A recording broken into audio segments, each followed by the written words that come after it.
Good evening and thanks for tuning to Twin State Sports. Tomorrow night, first place will be up for grabs when Ole Miss and Georgia square off in a battle of 6-1 teams.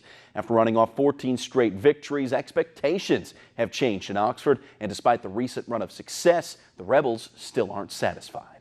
It's an interesting feeling to come in on a Monday. You're tied for first in the SEC, and the office is quiet.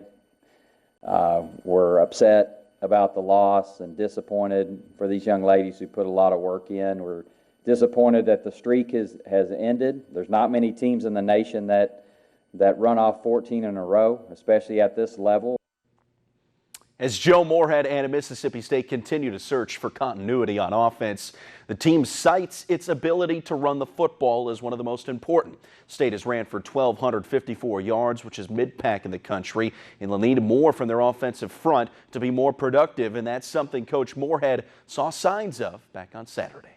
I don't think we were particularly physical in the run game against Tennessee and didn't protect very well. Gave up 7 sacks. I thought we came back, and against this front, I thought we protected very well. So I thought we were improved from Tennessee, but not necessarily where we need to be from a run game perspective. And I thought, that's something that to get the run game, back-headed where we want it to be. That we've got to, once again, play with that same kind of effort, but create a little more push up front in the run game.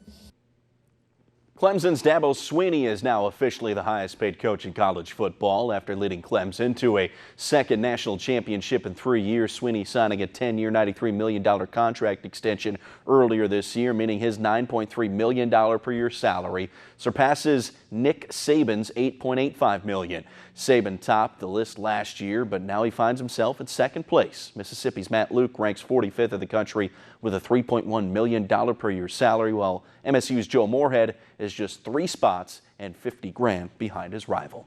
The season for the New Orleans Pelicans began tonight, and according to reports, the team expected to pick up 4th-year player options on Alonzo Ball and Josh Hart.